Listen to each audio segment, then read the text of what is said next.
Welcome, everybody, to another episode of Arthur's Roundtable. Thanks for joining with us today. We're excited to have uh, Migena Agaraj in a multi-part series. We talked last month, and there's so much more to tell that we're super happy to have her back. And I think this is going to be an ongoing thing. We'll see what happens if you're willing to do it. Oh, So, Arthur, thank you. You're yeah, so generous. yeah, thank you for being here today. And And of so course, we went through your, you know, immigrating, early years, figuring about helping your family, having a few jobs, working for other people, and then we jump to where you are today. Let's fill in the blank there. Uh, how that all happened, what you do today, how you help people, what interests you, and dig a little deeper in that. If that's okay with you. oh, I would love to. And thank you again for having me back, for the generosity, and My for the pleasure. opportunity to share more about the journey. And as we were saying offline, this could turn into like a TV series where we name it something like the latest and greatest with Migena. And of Yeah, course, it's always the greatest, right? We're yeah. always progressing and evolving. So staying positive there, Arthur. It's a So, series yes, of adjustments. a series of adjustments, correct.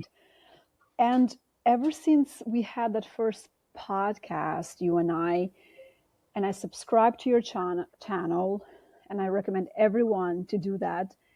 I have made it a habit that no matter where I'm traveling, if I am putting makeup on, I play one of the authors' podcasts.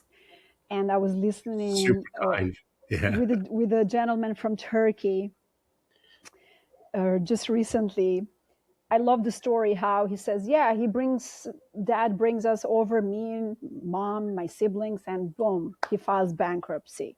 Yeah. And had we known, or had he known, that if he had the right mentors and advisors, that could have been avoided, our lives would look completely different. But even that added a lot of value. So I love listening to your podcast because there is so much realness. So it makes me a lot more comfortable coming in and saying I am one of them versus, oh, my story is not as this, as not that. So that comparison, right? They say it's the thief of joy. So I appreciate that. And then of course I met your other friend, Carol Carol Pep- Pepper. Yeah. Yeah. Pepper. She's the best. Yeah. And this is how it happens. Again, I'm listening into one of your podcasts. I see Carol. Wow, what a lady. Yeah. I said, Arthur did his part. He brought her to the virtual space. I need to take action now and meet Arthur, not necessarily halfway, because again, she's a friend, but let me contribute 5%. Let me go and click follow on LinkedIn. Let me take it further. Let me send her a message on LinkedIn. Mhm. I love your podcast. Great. No response. I end up in Beverly Hills. Random, so we call it. And I have a point to this story. I'm sitting at a table with two gentlemen who's walking me through his business. And he says, here are some of my partners. And he takes out his phone. He says, do you know this person? And do you know this person? And boom, there's Carol's face. I'm like, oh, I'm like, I know of her through my friend Arthur, but I have not yet met her. He's like, she's the best. Fast forward, check my LinkedIn. There's no response yet. I said, okay, I'm not going to leave this Carol alone. I will manifest her, like literally. End up in Miami at a family offices summit 3 days ago. Go to the after party, and guess who's there? Mm. Carol Pepper. Isn't that wild? And I'm dressed in the most glamorous gala dress. I don't even feel comfortable in it, but it doesn't matter. It's dark. And there I spot her because I remember her from your podcast. And then I remember her from the picture that the other friend that he spoke so highly. And I worked that relationship in my head before I even brought myself in front of this woman. And then I'm staring at her. She's sitting, I'm standing. I'm like, you and I need to talk. You've been ignoring me. Yeah. This is Carol. How? And you are? I said, well, Arthur's friend, heard you on podcast, followed you on LinkedIn. Tom Wilson loves you. I'm like, really, lady? How many more names do I need to drop for you to Yeah, follow me right. back? Exactly. She's like, if it makes you feel any better, grab my number. I'm like, okay, now we're talking. So that's it. All started because I heard one of the episodes. And then I heard another episode of somebody else. So each and every time I hear an episode, I go the extra step, 2 steps, 10 steps, 1,000 steps. Yeah, It doesn't matter. super Because smart of again, you. Yeah. First again, of all, I appreciate it, but it's really smart of you because most people just, forget to do the rest of the stuff because the whole idea is to bring things to people's attention that they can use, right? and this is exact. Now we can end the podcast and we can talk offline because literally I just shared with you and your audience and my audience, our audiences, how is it that I do things? How is it that I build? And this is just one of so many different examples because depending on the dynamic, that also determines the outcome, the speed, the steps that are necessary. And sometimes it takes 2, sometimes it takes 1,000. It can take 1,000,000,000 steps, but you have done, let's say, 950 steps. Why can't I take just 50 steps to go and hang out with Carol? Because you've built with her. And Exactly. Carol is just one of so many examples out there. And that brings me to your very short question with a very long answer for me, but I love telling stories. That's why we have part 2, part 3, and a series, right? Exactly. So I Yeah. By the way, I may have to mentioned this. recap a little bit from the last podcast. Yes. No, no, just a little delayed. My fault. But Carol and I have known each other for 15 years, something like that. I Wow. mean, it's been a long time. And I hadn't talked to her in a couple years, maybe. And I Okay. just happened to see something that she published or posted or something and say, why don't you come on the pod? She goes, absolutely. And we're going to do her again because she has a lot to say.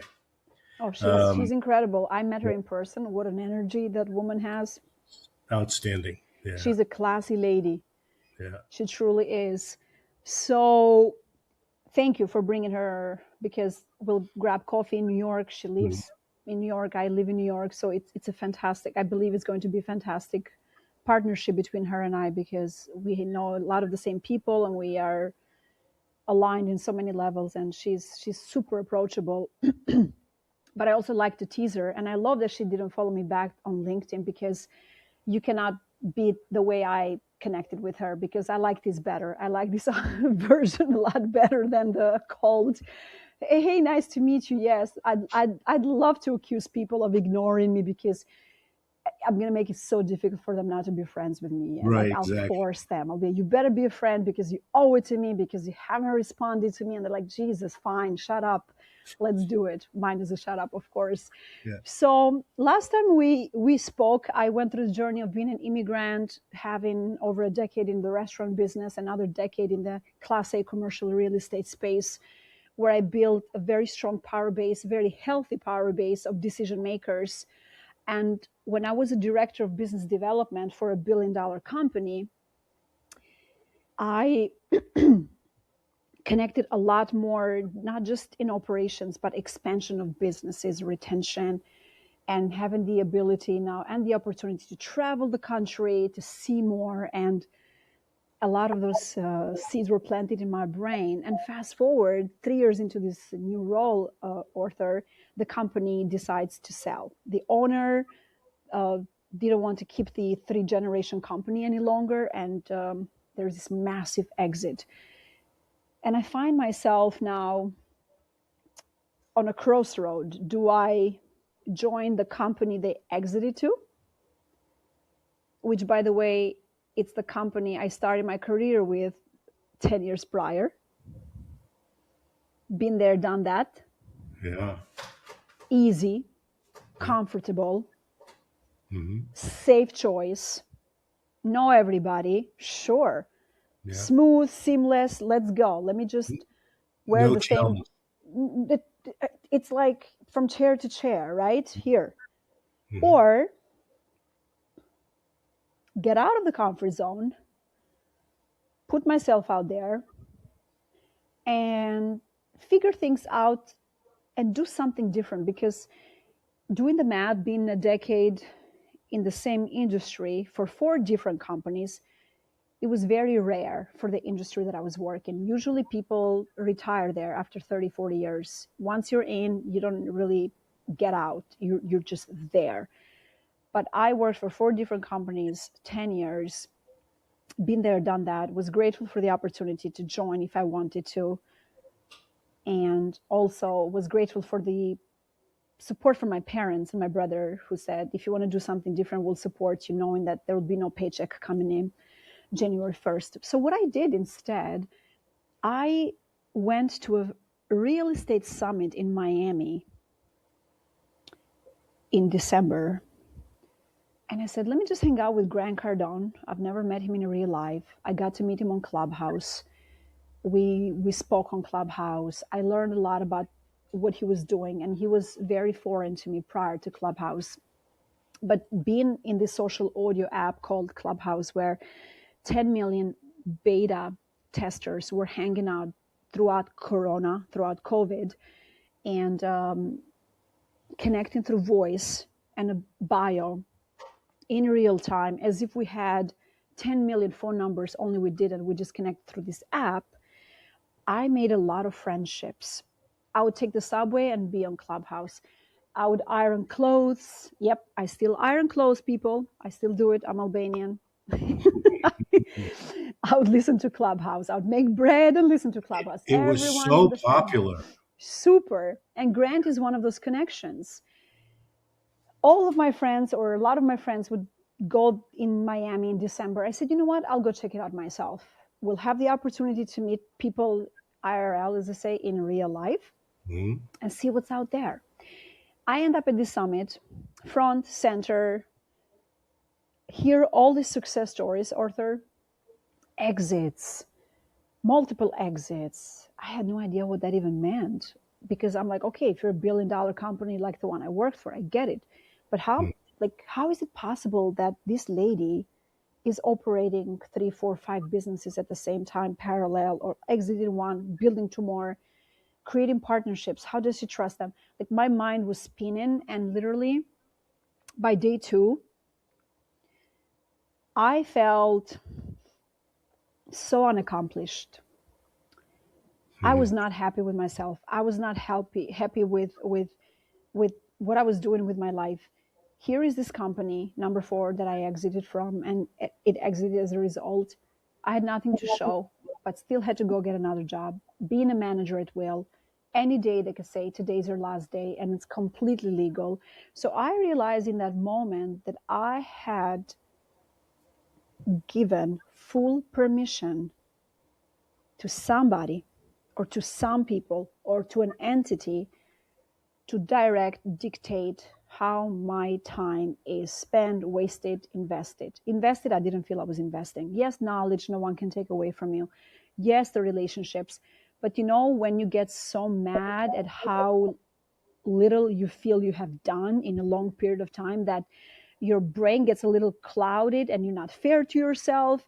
And not that I don't want to honor all the relationships along the way, but at that moment, my time, the non-refundable, and all these other things that I could be doing together with people, I didn't, because I was wrapped up in this vertical space called New York City, and I hadn't given myself a chance to spread a little bit horizontally and see what's out there. So I'm in Florida, which feels a little bit flatter. So I'm like, all right, this is great. I gave my 2 weeks notice. I said to the new company, I am not joining you guys. I gave the notice in Florida while I was at that conference, not knowing what January 1st of the following year would bring, where the money would come from, which company would hire me. Like, I knew nothing, but there's one thing that I knew. I knew that I wasn't going back to what I was doing. Mhm. That was not happening. You were trading your time for somebody that wanted it for a finite amount of money, Correct. and that finite amount of money could grow slowly over time, and it could provide some security in knowing that you have a paycheck. Mm-hmm. But unless you're, you know, number 2 or 30 employee at Talk Facebook about or thousand. Google, then the equity No, there's no equity. reward is just not there, right? So It's not. there's a great movie that really distills it down, and it's kind of an indie movie called uh, Cashback, and it's Mm, basically a story about how you trade your time for money, and there's a lot more to the story than that, but it really distills it down to say, okay, once you realize that your most valuable asset is mm-hmm. your time, then you have to think about what you're trading, right? It is mind blowing. They Yeah, don't teach us. They don't teach us this in college, and God forbid, there is no way this should be discovered in the corporate world, because there is that other quote that goes something like, "People who recognize your value hope that you don't." that's right. Yeah. And I'm It, well, like, well, and look, part of it we also have to not all recognize people, though. that, Not all yeah, people. that's not true. That's true. But part of the thing is that we, as a society, we need the people to do the jobs that trade their time for money. Like we need that as a society. And Correct. so you just have to decide whether how long you're going to do that and then what's the next evolution of that, right? And Correct. are you Correct. ready? Is it time? You know, you only can get rich a couple ways. You inherit it, you build equity and exit a company, you buy a bunch of real estate and it increases in value, or it decreases in value, you go bust and you start all over again. But you don't get rich on, I shouldn't say that. There's people in Silicon Valley, they got rich on Facebook, making, $1 million a year as a developer and then getting, $20 million of shares. I How mean, many Facebooks are out there? How many yeah, that's right. startups of It's that rich. caliber are there? So I literally, Arthur, decide make this decision. And I remember a friend of mine who is very successful in New York asks me, "What are you going to do? Like, what kind of job are you going to do now? Because you just said no to this other opportunity." I said, "I don't know, and quite frankly, I don't need to know right now. I Mm. really don't need to know right now." And I was so happy. I remember smiling, It's and liberating, right? it is liberating. It's like you're halfway there. And he says to me, I'll never forget, he says, "You are the only person I know that is this happy knowing they're not going to get a paycheck January 1st. He says, "You are so much braver than me, so much courageous than me, because I'm here to tell you I would freak out not knowing where that money is coming from." I said, "Well, let me tell you something." I said, "Watch me where I take life, because life is no longer going to take me. I'm done. Do you understand how done I am? Like, I'm done." So now we're in January 1st, and within a few weeks, a lot of my friends who own businesses in New York found out that I was up for grabs Mm-hmm. because I had not accepted this offer. So they started reaching out, "Work for us, be our director of business development, introduce us to the authors of the world, because you work in authors building, so it's always easier." And I said, "I have made a decision. I am no longer working for a company. I will work with companies, either one or many. So it's no longer going to be employee employer relationship. It's going to be a partnership." And that's what started my strategic partnership company, which I formed that same year that I had no job. I called it Eagles, because I am from the land of the eagles, Mm-hmm. Albania, our double-headed eagle. So it has to be plural. And of course, eagle is this like the bird of America. So U.S. honoring where I come from and honoring where I am today for the country that has gifted me and blessed me with so many opportunities. So double honoring in that sense. And of course, I placed my initials, MA, which confused a lot of people because they thought I was in the mergers and acquisition space. Mhm. And I said, let me find out what that is. Oh, that's fancy. Mhm. Just to share how unknowledgeable or like naive I was at so many things about business. But I knew that if someone else had done it before, so could I. And if I could bring multi-million dollar contracts to in bids to and actual businesses to the companies I worked for over the years, if I just made 1% of that, then it wouldn't be a bad day or a bad life. And of course, having my family support was everything, because everyone can wake up every day wanting to conquer the world, but we still have to live with the reality, having bills to pay, responsibilities. So it's a combination when you make a decision of how realistic you are and how bad you want it, so you don't end up homeless, which a lot of the successful people nowadays were at that phase, at that state for a long period True. of time. So I am grateful that I didn't end up being homeless in the process of building dreams and making my already existing dreams come true, and being a more honoring daughter to my parents and a sister to my brother for all of the sacrifices. Because if God has blessed us and gifted us with capabilities, and then you have so many brilliant minds out there who are creating on a daily basis through AI, the technology, automations, podcasts, connecting with the carols of the world. Like what's a person's excuse now to take it to the next level, to take one step because you took 99 and Mhm. complete that 100 step. And I felt that support was necessary, but I also had to do it scared, right?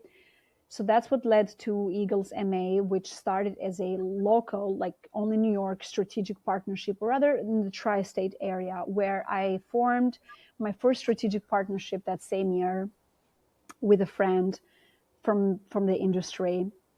And he said, I would love to work with you. I understand you don't want to work with us. We can probably not afford you to match where you come from, but how can we make this work? I said, how about we form a strategic partnership?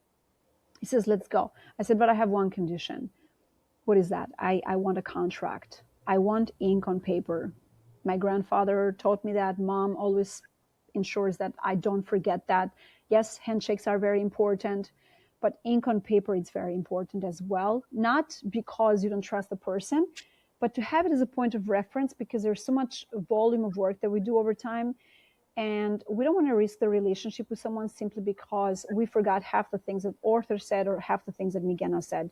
So it keeps you honest and it keeps you It's just good accountable, business and practice. it's good business practice. And my friend says, I usually never do this, but if it makes you happy, I will. So what is that going to be? X. Mhm. Perfect. We had to go to a golf outing raising for St. Jude's Children's Hospital, where I was even the volunteer of the year during Corona, during COVID in 2020. When no one was going out, I was out there raising and learning how to play golf, and entertaining all of our clients, and learning with the ladies how to play golf in the field. So there is this one golf outing. And I remember my friend saying, oh, I'm not going to email it to you. I'll bring it to you in person so you can take it home, look it over, and then we start from there. Meet him. He hands me the paper. I'm like, do you have a pen? And he's like, sure. He's like, what do you mean? I said, let me sign it. He's like, well, you haven't read it. I said, I don't want to read it. Mhm. He's like, what do you mean? I said, I wanted a contract, you delivered. You said you would do this. I trust you. And if something else is in there, then there goes our friendship. I said, I don't need to read this. Give me. And I just signed it without reading it, Mhm. because he honored that one non-negotiable I had at that time, because that was the only non-negotiable for me. I then, of course, learned later on that you don't always want to do that, No, but that's okay. You made but a statement. I made a statement. Mhm. And that's what started my strategic partnership journey. And I'm grateful to that first contract being within the first year. and started to open some doors. And you never know how much value you bring to a person or a company, but it's irrelevant. I started. I did what was uncomfortable for me, being solo, only to realize that if you have work ethics and you stay true to yourself and you stay authentic to yourself, doors will open equally. Now, the success rate may look very different in comparison because a company may trust a $1 billion company with a lot of backing before they would trust a startup, which it was me. But at the end of the day, even that $1 billion company relied on me to bring the majority of the accounts for that specific region. But again, we need to remind ourselves. So literally, Arthur, that's what started my entrepreneurship officially, being in strategic partnerships, opening doors to third-party service providers, and connecting them with decision makers in New York. And to make things even better, someone from the industry, a woman that I worked with, where she was the client and I was in operations at the time, and her account was one of my many accounts in New York. She had also moved on, and she said, Meghna, you know everyone in New York. I don't live in New York anymore. Let's do an event with women in property management.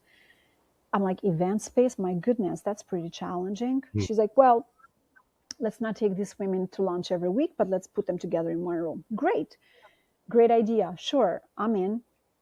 50-50. Last minute, we can't find the money to pay for the venue. I'm like, I got it. Give me 2 minutes. Make one phone call. Hey, we're doing this. How much is needed? So shout out to United Brothers for saying yes to me 4 years ago. I said, don't give me any money. Work directly with the vendors. Whatever that amount is, and we're going to do the bags. This is 100% for the women. We're not in the event space. We are in the connecting space. So now here I am with this other lady hosting women in property management, creating the space for them to connect, collaborate, and create opportunities to hire within, to be in this business matchmaking space where, oh, you exist, or we're looking for an assistant property manager. So bringing a lot of value.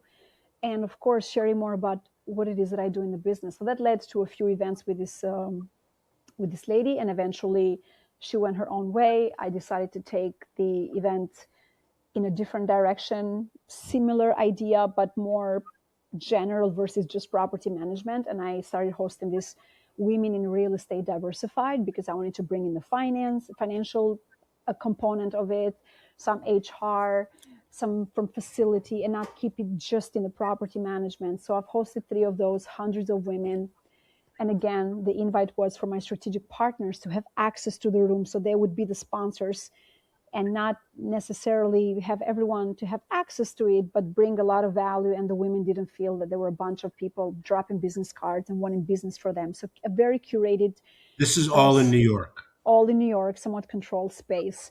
So I've done 3 of those. But as I am hosting first in collaboration with another woman, then completely 100% by myself, parallel, I am invited, again, that first year that I had no paycheck, to be a co-author of a book collaboration called Powerful Female Immigrants Inspiring Greatness. I thought they had the wrong number. This is a publisher I met on Clubhouse, who I had met in person many times at different gatherings. I'm on a red eye from California to New York. Hey, would love to have you contribute a chapter for Powerful Female Immigrants. I'm like, you have the wrong number. LOL, this is Migena. Literally. Yeah. He says, no, I don't have the wrong number. I know it's you. I said, do you want me to ruin your first project? I'm not an author. Like, I don't know how to write. I don't even know half the grammar. He says, don't be silly. It's about storytelling. Well, in that case, when do I sign up? So I invested time, money, energy, resources to be in this book collaboration. A lot of work. I mean, it was fun. Last minute thing. I learned how to write a chapter in 20 minutes because being a procrastinator sometimes comes with some good positive things. So I learned Under a few pressure. tricks under pressure. Yeah. And here I am at a book launch in Dallas, brought my mother. I honored my mother in that first chapter, telling the story how I came to America and what that journey was like. And I was one of the 24. And I remember knowing one person there, one lady. This publisher says, "Oh, we're going to do another book because it's popular by demand. All of you women who participated on book one, go out there, bring us some women and nominate. And you also have the first right of refusal to be on volume two." Who raised her hand first? I believe it was me. I couldn't see the other hands, of course. But I know it was me because not only did I join on the second volume, but I actually brought all 23 women on the second volume. So No there's kidding. 24 on the first. I'm one of them. Mm-hmm. Second volume, 24. So all 24 of us had the opportunity to say yes, and no one could nominate anybody, Mm-hmm. or they could nominate someone else. I said, no, no, no, no, no, I got this. And literally, we end up in Dallas, book two. The publisher starts asking questions on the interview. How did you hear about the book, Migena? Who told you about the book, Migena? He's like, everybody. And then it's my turn to get interviewed. And he says, how do you get to have all these women, business women, very successful women? You're not even a publisher. You're not even like 10x best-selling author. You don't even have a full book. It's a chapter in a book. How do you get to have all these women say yes to you? I said, well, let me correct you. There's no way I'm taking this responsibility. I don't have a single one of these women say yes to me. They said yes to themselves, not to me. I'm a messenger because I spoke to 1,000 women throughout all my WhatsApp communities, but only 23 said yes. So am I to be blamed that 900 plus said no to Migena? You don't say no to Migena and you don't say yes to Migena. Both times, it's on you, They 100%, gave themselves permission to do it, right? 1,000%. But of course, the phone calls at 2 a.m. How did you get the first one? I don't even know where to begin. And as I'm doing laundry, I'm like, well, this is how you do it. I'm in Albania and it's 6 hour difference. I'm like, and that's how you do it. Oh, let me tell you. Oh, and this would be perfect title for you. And I was just so excited because I really was very excited about these books. Literally, I get all these women now being first-time authors, being in books with me. We invest in each other's deals. Book three comes, and then the publisher says, let's honor your mom. She's going to have a complimentary chapter, being the mom of all the authors because she's always with you. And all the women love mom, and she adopted them all. So I have like 50 sisters at this point. I can't afford Nice. birthday gifts. It's just insane. So in parallel, I'm doing this and I'm hosting these events. And that led me to creating a Real Women in Real Estate book collaboration, also called Rewire, where we have 27 women in book one, about 27 more, and 30 in book two. And on the final, the trilogy, I believe another 30. So a combination of like about 70 women in total. And I was inspired by powerful female immigrants. I hired that publisher, but now myself and another lady I partnered with for this book collaboration, we together created this Early Wire because she's like, how do you do all these books? Powerful female immigrants. I'm like, I wish you could participate. LOL, you're not an immigrant. I said, but we can do something different together. About what? Real estate. That's what we do. Oh, where do we find the women? I'm like, we have the women. We just have to select the ones that actually fit the profile. So here I am now, being this project manager of my own creations, opening many more doors and having access to another 60 plus phenomenal women. Been there, done that, being an author first helped me guide them through the process a lot easier than like someone who is simply the connector without living it, like without being the consumer of the product.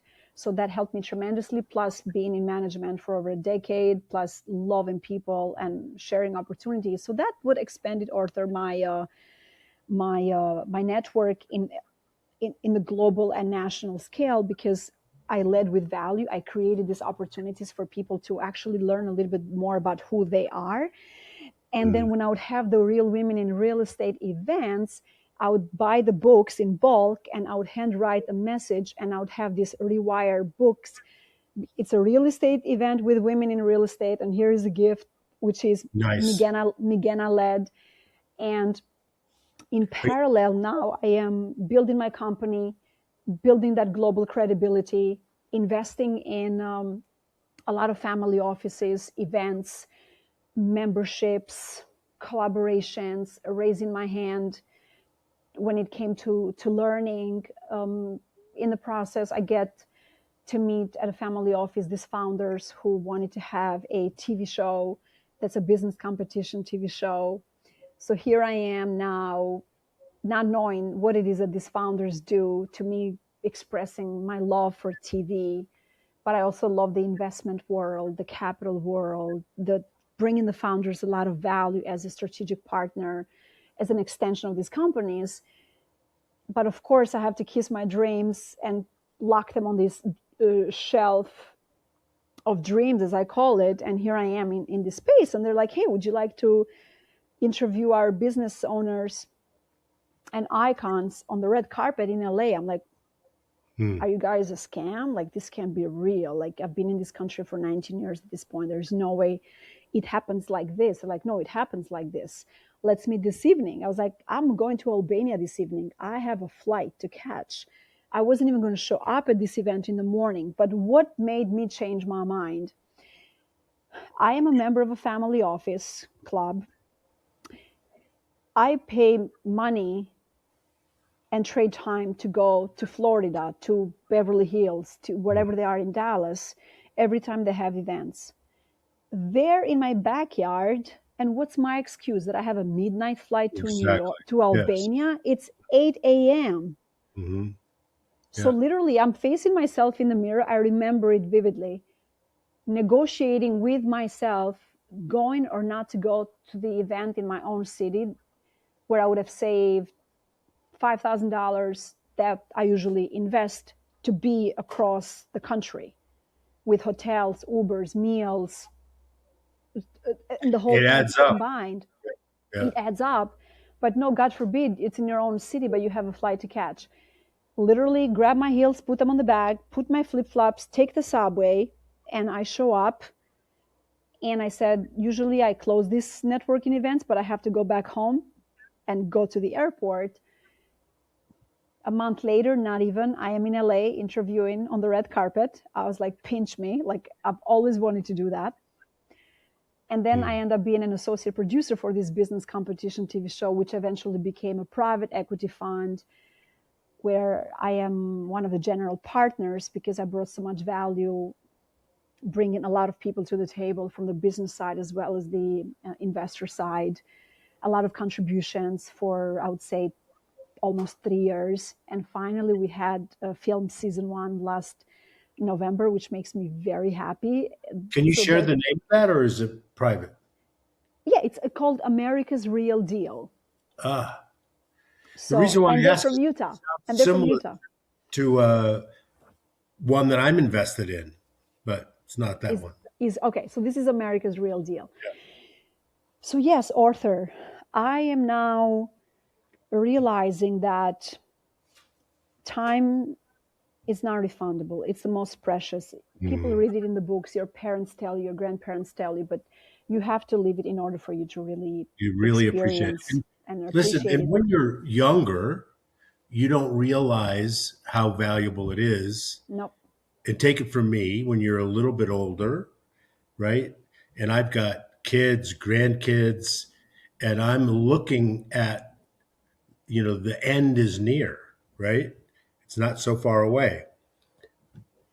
You know, I'll be healthy and ambulatory and all that kind of stuff to enjoy it. But uh, when I really chuckle, not Mm. chuckle, get annoyed when you get a LinkedIn request and say, "Hey, let's have a phone call. It'll only take 15 minutes." And I'm going, "You just asked for the most valuable thing that I could possibly do, right?" Fact. Think twice. Think twice. And I learned it the hard way. I was the person who would book Zoom calls with prospect investors and it's a record breaking. With one group, we were on Zoom for 7 hours, Hmm. and unheard of, Yeah. unheard of. And imagining all the cancellations I had to do, and But grateful for all the lessons. let me just say, just so I'm don't sound like I'm criticizing you. There, I spent a lot of time going to cocktail parties in New York City that I would never go to now. It's not because they were beneath me or anything like that. I don't make it, but it's it. But I didn't know which ones were going to pay off, so I And just you went. don't. Yeah, so you don't. So in that respect, when you're building your Rolodex, when you're building your connectivity, when you're building all that, that is time well spent. But at some point, you have to be more discerning, right? And say, okay, Correct. how's this going to end up, right? Hmm. Very true. So, yeah, so in a nutshell, since I left the corporate world and became an entrepreneur, I continued to build my strategic partnership business, being a liaison for family offices, venture capital, private equity, the angel investors, founders from different stages. And the rules are very simple. I have to have direct access to the decision makers on all fronts. I am the bridge. I am not representing one group or the other. I am literally bridging the gap of access and proximity to the companies that are always in need of what's being created out there. Because, and Arthur, you know this better than I do, and you can correct me if I'm wrong. But when people ask me if I raise capital, my answer is always no, because I know that I don't raise capital, but what I do on a daily basis, I bring value, I contribute opportunities, and I let people know that because I am in the human lab on a daily basis, virtual or physical, connecting, vetting, filtering, observing, being consistent, nurturing, now how is it that I'm raising capital when in fact I'm saying, I would love for you to meet this company, they've built this. How is it that I'm raising capital when in fact I'm going to the family office that I represent? It could be one single family or multifamily or a lot of them parallel, and saying, look, because I'm constantly in this human lab, I got to meet this one technology or this one opportunity. And I would love for you to know that they exist, because if it makes sense for you, now you get to continue to build the legacy, or meet the criterias, or close the year the way you want to close the year. But unless I brought it to your attention, chances are you would or would not have known about it. But even if you know about it, guess what? Now more people are telling you about it, and maybe it helps you make a decision. And it doesn't matter where that decision comes from, but what matters is, how is it that it sounds very transactional when in fact I'm out there like this working bee, and you don't even know, and I'm building these parallel worlds of opportunities, and I'm just merging everybody. And that's why I fight everybody. I never raise capital, I never ask, I'm always providing value, and that's how I lead my businesses. And of course there has to be alignment, and I have to know that, as I said, the founders, the decision makers, because when I connect them to the family offices who are also decision makers, they need to know that this is their baby, that they're the creators, and it's not 10 people in the middle. Because again, time is non-refundable, and my job, my responsibility is to make sure that I give back 90% of the time to all my friends, and they feel like they only invested 10%, which feels amazing, because I'm doing the investing of my time to bring it to their table. And it works beautifully for me, because I love meeting new people, and I love vetting, and I love testing, because I also know I'm being tested myself. Right. And in parallel, because I've done 6 books, and I like to have that creative side always activated, because when you work remote and when you travel, sometimes you feel like you're doing too much work and not a lot of creativity or fun. I said, you know what? Because time is also something that is so precious, the most precious of all. I want to control, even when a book comes out, who it comes out with. the rules, the regulations, the time frame. How about I open a publishing company? Because if I've done 99% of the work, mine as well. If my women or my guy friends, my entrepreneur colleagues want to have a book Q2 or Q3, I'm going to make it happen. I will work 24/7 because I learned what to do and what not to do. So that's what led me to also opening a publishing company, which only focuses on book collaborations. Like it's not like a one-off one author that will be New York Times bestseller.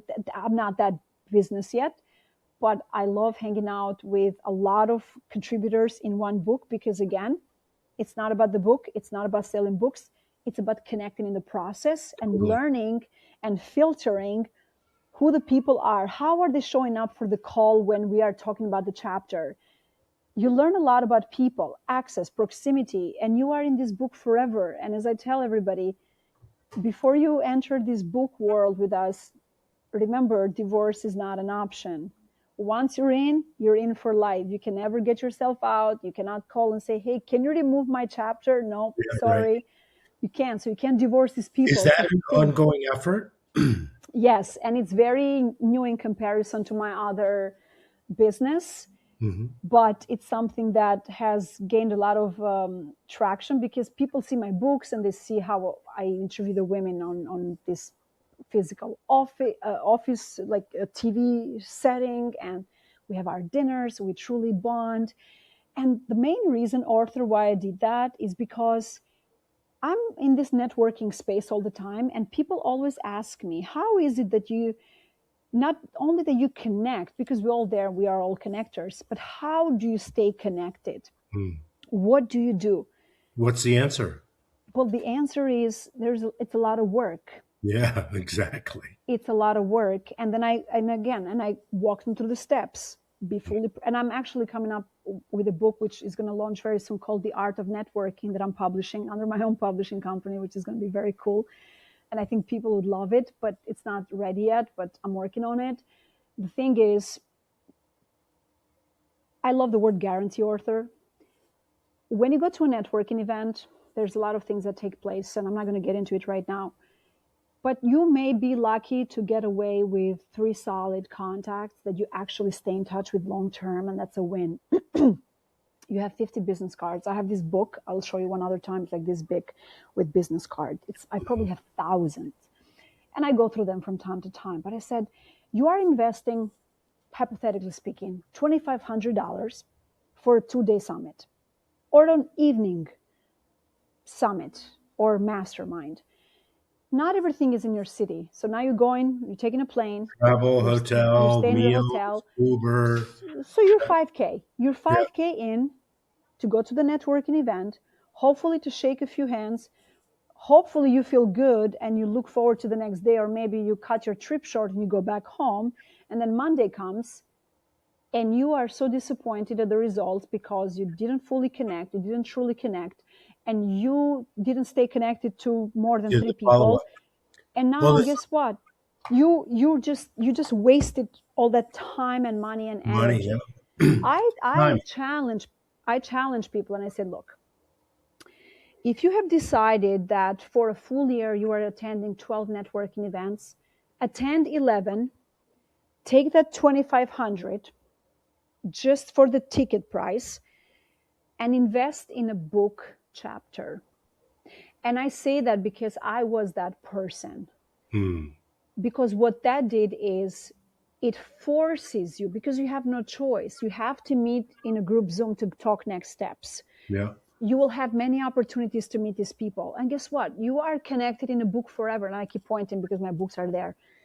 You are connected to these people forever and ever and ever. So that exact same amount of money minus the trip, you gain back a lot of time. You do this I from like the comfort of your own zone. Now you are networking in a book, and I guarantee you that yes, you are not going to meet the 300 people or the 500 people in the book, but guess what? 100% return on investment, because every single person that's contributing in the book you. is You there know. hanging out with you. And Yeah. guess what? everywhere they travel in the world and they carry that book with themselves, they have no choice but to highlight you, because they can't tell the person, skip chapter 5, don't get to know Migena. Right. You can't. Yeah. So you create these 21 or I like it. 27x ambassadors. So it's a no-brainer. And I said, you know what, give it a shot, not because you will sell 2,000 books or because your story is better than everybody else. I promise you it's not. Mine isn't. There's incredible stories out there. The difference is in the art of networking. If you want to not only connect but stay connected, book collaborations are one of the most efficient, best ways, practical. You can always go back and reference and learn something more about the person. It's a great calling card too. It's a great calling card, global credibility, business card, icebreaker when you speak on stages. So yeah, so So that's nowadays the other thing that you've done when you go to these events. Mhm. You've gotten yourself to be in a position where you're hosting some sort of panel, or so Yes, you're in front of the audience, and they're going to go, "Well, what's up with her?" Right? that's right. Yeah. And thank you for saying that. How are we with time? It says 50 minutes here. Are we good? No, we got to go, but We got that's to okay. go. Yeah. Yeah. Well, thanks for the teaser, because again, in April, we get to speak about how I network from the front of the stage. Do they invite me? Do I ask? Is it a combination? How do you get there? But one thing is for sure, that nothing beats networking from the front of the room, because No you doubt. need just one more person to highlight you and support you and just carry you just a little bit higher, and then you can shine. And even if you're networking from the back of the room, one more advice in this 1 minute: sit as in front of the stage as possible. I know people sit in the back because they want to control the audience. I'm front and center. And each and every time there's panels, I'm sitting there, I'm taking notes, I'm learning about these people, I am sending them messages on LinkedIn, and I'm repeating exactly what it is that they said. And I promise you, and you can verify this for yourself, those are some of the best friends I have today and some of the people I do the most business with. And it all started because I led with value, and I actually respected their time by being in the stage, and of course respected my time and my money. So Right. don't just show up at events, truly show up, check to the left, check to the right, Mhm. go a little backwards, and take a few notes, go to work. And that's how you succeed, not because of a few books that you will read, or because you're gonna tag along author. There's so far that author can take you. You also have to do your part, and that's what author It's a gets to feel a contact lot sport. better. So It's a. yeah, so that's what I'm doing nowadays. So isn't it true that no matter how smart the audience is and how accomplished the audience is, everybody tends to think that if you're hosting a panel or on the panel, that you're at least worth listening to. 100%. And you could have the entire audience be smarter than you, but you're up there, It right? doesn't matter. Doesn't It matter. matters. It matters. It matters that whoever is putting these events together have placed 100% trust in you, Hmm. have trusted you with their audience, with their investment, with their credibility, and you have no choice but to perform. But at the same time, it sends the message to the audience that, yes, I am qualified to be in this stage. I am qualified enough to ask a few questions and keep a panel engaged for half an hour, for an hour, a few times a week. It doesn't make me smarter than the rest of the people. I am probably the least experienced person in most events that I attend, because I always like to position myself in rooms where it's so unknown to me, because that's where I want to be. I want to learn more so I can be a stronger source. Hmm. But at the end of the day, my hard work ethics, and also the courage, because a lot of those people who sit in the audience who are extremely successful, one, maybe they don't want to do what I do. Hmm. I recognize something in me that is, I liked to be on a stage because I love to engage and I love to ask questions and I want people to feel good about themselves and smile. And not everybody wants to do that. It's not that they cannot do that, and maybe not. But for They the don't most want to. part, people Yeah, people don't want to. And guess what? I've yeah, identified it in me that I want to. Now, whose responsibility is to bring me on that stage if I'm the person that's identifying that about me? Not yeah. You. Arthur. Arthur Yeah, is not going to call me and say, "Hey, can we co-host this next panel together because I saw you on LinkedIn and you're friends with Paul." No, one, I would never say yes to that because you haven't even done the homework on me, which yeah, means you don't have respect for your audience. Like, it doesn't work like that. It works with someone gives me the first shot, trusts me from the get-go because they know me a little bit longer, and then the rest follows, but it starts with me. I cannot blame you, Arthur, for anything. I told Brian the other day, we were in the family office, I was on the podcast in person, and I said, look, you are responsible 100% of the time for the place you have in a person's life. It's not their decision, it's your decision. You decide how involved you want to be in Arthur's life, in Paul's life, Carol's life, by your actions, by how intentional you are, how respectful you are, and how much you understand the person in front of you. Because I don't want to hear one more person saying, "Well, I'm not friends with these people because what? Because you don't want to." yeah. It's not because Yeah. they don't want to, And for the people most don't. part. Plus, people tend to not want to fail, and that keeps them from engaging because the fear of failure is more powerful than the fear of success. Mm, It's really interesting. All right. well, So I everybody, am grateful. yeah, we're gonna get into in the next episode with Migena about Family the offices. magic. Well, we're gonna get to the magic of networking, right? Oh, it is so much fun. I can talk all day about it. The Yeah. art of networking, the book is going to come out. It's terrifying, you guys, because it's with my own publishing company. I mean, it's nerve wracking. Like, I'm just going to stamp my name in this book that I'm going to write about networking. And I'm from Albania and I could barely speak English even nowadays. But I will That's do it because I believe in it, because it's what I live every day. yeah. And I believe one person will find some value. But Arthur, I am so grateful I'm for grateful. us hanging out today. Yeah.